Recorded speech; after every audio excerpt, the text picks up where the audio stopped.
Always hurt, don't they? One goal game, 10 goal game doesn't matter at all. It's a loss, so it's never a good feeling. One of the disappointing parts, I should say, with the two major penalties that came up, it's hard to overcome that, isn't it? Yeah, but I mean, those are two things in a 60-minute game and a fast-paced game that there's a whole lot of things that happen in that. Obviously, those are the two that kind of stand out. But overrunning loose balls, not hitting your shots, missing passes, that's all part of it too. So you can't really pin it on just those two things.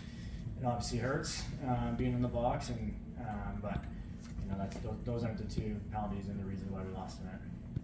Did something go specifically wrong after you went up 11-9, or just Vancouver?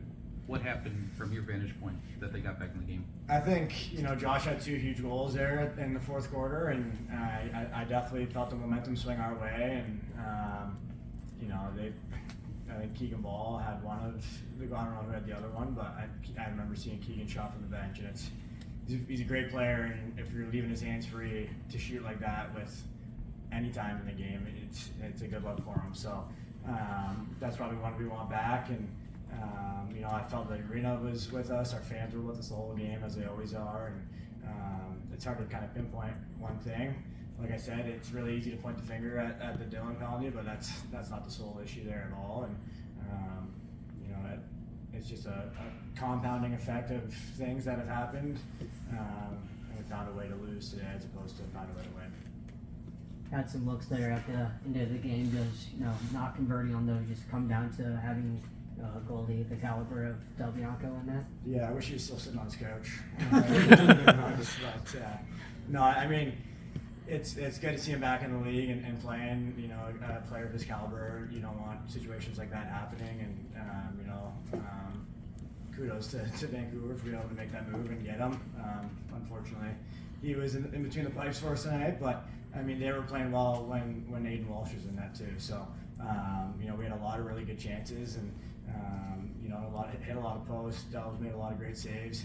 I think at the end there, one of their players jumped in and made a save, and I think we had 4 shots in like the last 30 seconds there. So we just got to find ways to take advantage of our opportunities a little better.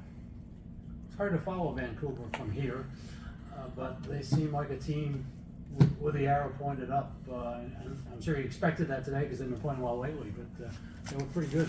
Yeah, they're a really good team. A ton of talent on both ends. I don't know what the face-off stats were, but the Stathakis kids for rookies been doing really well, and he's staying playing defensive shifts as well for them.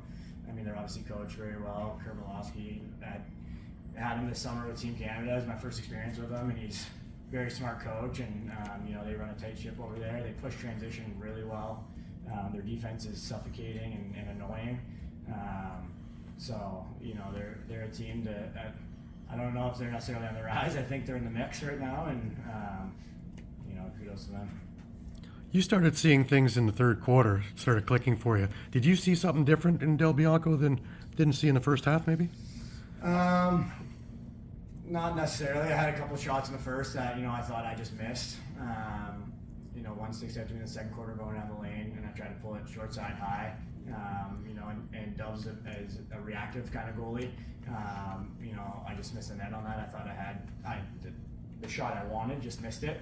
And those other ones, it's just kind of in the moment. You kind of see what's available. And the one was a pick and roll, and Josh made a great feed, and they slid, and I just kind of left it out there and kind of hope for the best. And Last year and following that. A page from what, sorry? Last year. It's tough. Obviously, you can take pieces from the last couple of years, but Research said it great in the locker room. Like, no one's going to give us a championship. No one's going to just put a banner up in our crowd, right? So we got to work hard for those, and again, find ways to win to be able to again set ourselves up in position and hopefully get on a good streak here going to the playoffs. Was there anything else in that second half that you noticed offensively when just seeing how the way Vancouver was playing defensively, especially their aggression that you guys try to take advantage of to help get on that run of goals? Yeah, I think we were really unselfish in the second half, and I think in the first half it was a lot of one pass shot kind of offense, and I think that part of that was the frustration of not fully knowing what the defense was going to throw at us, and getting more comfortable in it and talking about it at halftime, and that was the key thing. Was like, you know, we had a 5 in the first. We're killing a lot of time. You know, we're trying to push transition and make things happen, which is a staple of our team. And it was, you know, get the ball, swing it. Let's be unselfish.